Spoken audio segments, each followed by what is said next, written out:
Hello there everyone, welcome to another video on the channel, welcome to the Christmas edition, I guess you could say, of the Gran Turismo 7 Daily Race and Strategy Guide. We're off to Circuit de Catalunya with no chicane and we're in the Group 4 machinery. Now, I thought this was going to be Monza this week because PD have released information for the next 3 weeks worth of races, and it does mean that things can get a little bit mixed up, and then I think most people thought we were going to Monza, but it does turn out we're actually going to Catalunya instead. This is a race we did around about 1 year ago with very similar settings. However, there has been a change to the tyre wear model since then, so things do work out a little bit different from last time that we did it. But we've got 11 laps to get round, we've got tyre wear at ×4, fuel at ×1, so the racing medium tyres. There is a mandatory pit stop in there, BOP is on, damage is light, it's a rolling start, and slipstream, I think maybe for the first time ever in Group 4, is on custom. For your settings allowed, we do have the brake balance. Now, before we went into the first race, the first thing I wanted to check was the difference between changing the tyres and not changing the tyres. Last time we did this about a year ago, it was very much a no tyre change strategy due to the fact that the tyre performance didn't really drop off until you got down to the last quarter of the tyre. But to not change the tyres, you will be stationary for 1.7 seconds. If you do change the tyres, you'll be stationary for 4.6. So armed with that information, we headed into the first race in the Lamborghini Huracan, and because the kind of bonnet roof cam view is so bad on the Lamborghini, I decided to play in cockpit view, and I was clearly looking at something else when this race kicked off because I had no idea that car had not moved, and we drove straight into it. Luckily, it just gave us a little bit of damage in the front, didn't spin us round. We're still facing in the right direction, and we're still very much in the race, but yes, that did give me a little bit of a fright. I was looking away at something else and all of a sudden the wheel was trying to get yanked out of my hand. But let's see if we can make much progress in this one. So jumping forward here to the end of lap 1, we have caught up to the driver in the Mustang here. I'm going to get bagfuls of understeer coming out the last corner, and that is going to put us wide. It's going to give us dirty tyres. It's also going to give us half a second penalty. And one thing that's very crucial about this race is those track limits. There's lots of little places where you just drift marginally wide, the game will slap you with a half second. And I must admit, driving in cockpit view here, there's a couple of corners where I certainly didn't think I had breached the rules of the track limits and then got hit with a half second, much to my surprise. But yeah, track limits are going to be crucial in this one. It's a Group 4 race, the action tends to be very close and compact, and small margins can make a big difference, so make sure you are keeping the car within the designated track limits that PD put out there.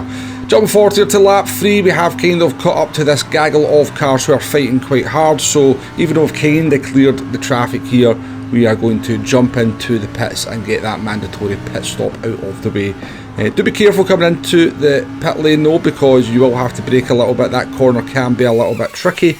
You will see the odd person in the pit wall. In this instance, we're not going to change the tyres and see if we can jump those cars around us. Looking at our pit loss, if you do a tyre change, it's going to be just over 33 seconds. If you do the no tyre change strategy, as we are doing here, just over 30 seconds. So you will save 2.9 seconds by not changing the tyres if that is the way you go. And we'll see how the tyres are looking towards the end of this race. Fuel, no issue whatsoever.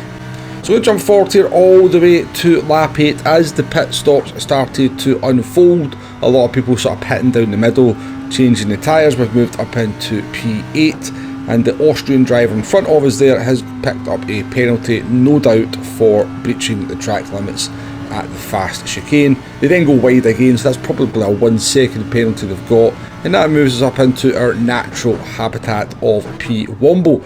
But the driver behind us, Chris, has been kind of pressuring us for the last few laps. They've definitely changed the tyres, and with our tyres now starting to get to that area where we are losing probably half a second, 6 tenths of performance, they were very easily able to stay with us. Also, that custom slipstream definitely making that task easier for them as well. And it culminates in a battle here on the last lap. So coming off the last corner, we get a bit of a poor run. They are going to go down the outside of us. We go defensive, and we actually get our own trick played on us here because they're trying to lock me to the inside. and I'm the one that's trying to widen the line, and I'm actually the one making the contact with their car there. So that's on me, that's my bad. It's something I do to people as well when they go super defensive. I try and lock them to the inside, because the car on the outside actually gets to dictate when the two cars can move to widen the line, but very often is the case is what I just did there. The car on the inside will try and widen the line before the car on the outside allows them to. So getting my own little trick played on me there for sure. Coming into the left hand hairpin here, they do go for a little bit of a send. I don't think it was the cleanest move in the world. They did come from quite far back, but they do have a significant tyre advantage at this point.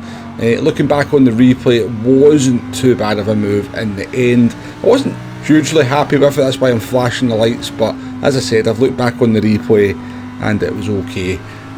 But we come into the penalty zone here. Turns out they've actually picked up a half-second penalty, and that's going to allow us to move back ahead into this hairpin here. And I wasn't happy with this move because they came from miles back, and I'm pretty sure they were going off the track if they hadn't hit our car. We actually end up off the track and pick up a half-second penalty. I make my feelings known that I'm not very happy with that move, with a little bit of a love bump into the right-hander there. We lose a further position to the Italian as well, coming through the fast last couple of corners. That's going to put us down into P8, and just to make matters completely worse, we pick up a further half-second to pick up a 1 second over at the start-finish line. However, the half-second would have been rounded up to a 1 second anyway, so it probably made no difference whatsoever. But not the best. Last lap, it unfolded a little bit. We'll just say it was a score draw between me and the Austrian.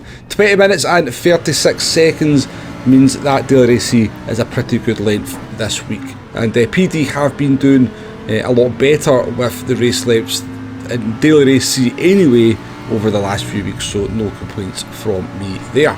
So we're jumping into lap 2. You can see there's a little bit of chaos unfolding over the first couple of corners, and that's going to allow us to move up into P10. Now the plan for this one is to do a tyre change just to see how it stacks up against the no tyre change. Now the tyre wear wasn't terrible at the end of the race for myself on the Lamborghini. The last lap we did lose quite a lot of pace, but up until the last lap the pace was okay, so it is definitely a decent option. Now I did compare my tyre wear to some other drivers' tyre wear over the looking back on the 2 races that I've done, and some people were having significantly worse tyre wear in the same car and also using a wheel. I know for a fact that they use a wheel, so the no tyre change strategy is going to very much come down to how good you are on the tyres, if it's really going to be that viable for you. But let's get into this race here. We have picked up a half-second, and then we pick up a further half-second there, and if I look back on both of them, certainly from the cockpit view, I didn't really feel I went off the track at all.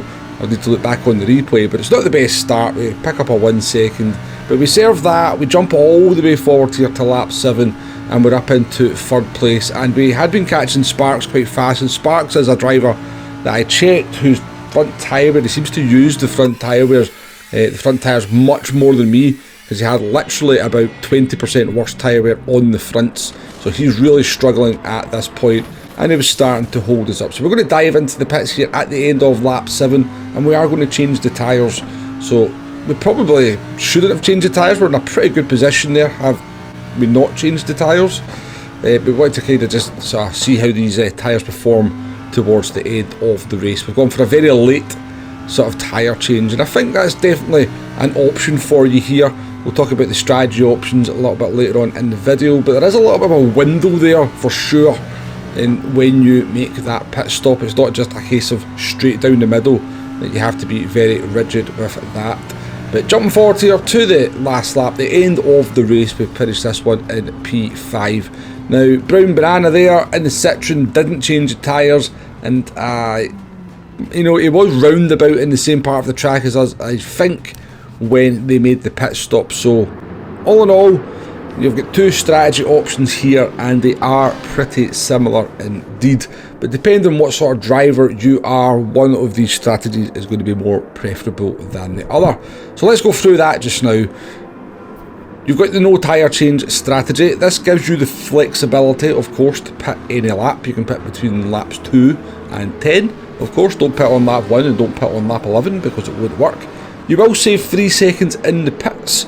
In a Group 4 race where things tend to be very close, very tight, and small margins can make a big difference, saving 3 seconds is quite significant, but you will be quite slow at the end, particularly on the last lap. Now, the durability you'll get out of this strategy is very much going to depend on how good you are on the tyres. I'm pretty good on the tyres, so it's definitely a strategy that I can make work. But as I said, I looked at some other people's tyre wear and it was a lot worse, and so the no tyre change strategy won't really be an option. So, moving on to the tyre change strategy, you do have a little bit of a window there on when you pit. As I said, I think you can pit as early as lap 3 all the way up to lap 7 and change those tyres, and you should pretty much have the same kind of tyre performance all the way through that second stint. You will lose 3 seconds, of course, to people who don't change tyres and possibly track position, but the benefit is you've got good tyres at the end and you should be able to maybe make those positions up, especially with that custom slipstream in play. If you're bad on tyre wear, obviously this is the way to go. So what's my general thoughts on this race? Well, it may not be the most creative race in the world, Group 4 at Catalunya, but that is by no means a bad combination. But I think this race kind of ticks all the boxes of what we're looking for in a daily race C. It's a good length for over 20 minutes. We've got some strategy options in there. You can do the no tyre change strategy. We've even got some variability within the tyre change strategy where there's actually a little bit of a pit window. So you've got options to try and do something depending on how your race is unfolding. If you're stuck, you can try and skip them in the pits. If you're stuck, you can maybe pit a little bit early and still change the tyres. And that's really what we're looking for in a daily race C. We just need to have, you know, a little bit of options in there. There is the possibility that it might get a little bit boring, might become a one make, as very often these races do, but hopefully there'll be some cars viable as the week goes on. But yeah, I think this is like a good template for a daily race C. Good length, bit of strategy, decent enough combination, and we've even got a nice setting. I think it's either sunrise or sunset, but it looks lovely. Got that sun setting or rising, whatever it is, it creates some nice visuals. PD have done a good job in this one. Might get a little bit boring towards the end of the week, of course. I know Group 4 is not the most popular with a lot of people, but I think in general it is probably the most popular class, if you know what I mean. But yeah, I like this one. I don't think there's any necessity for the custom slipstream, but I'm going to give PD the benefit of the doubt that they're maybe working on the custom slipstream. Maybe they're trying to find that perfect balance, because from what I could tell, it wasn't hugely powerful down the straight. So, yeah, I'll give the benefit of the doubt to PD that they're doing some work in that custom slipstream, and maybe they'll get it bang on, get it into the perfect place where we get no dirty air, but we don't get an insane boost down the straight at the same time. We can only hope. But yeah, decent enough race. I'll live stream it a couple of times over the course of the week. I've gabbled on for enough here. All that's left to do is to wish you a Merry Christmas, have a great day, and I'll catch you on the next one. Goodbye now.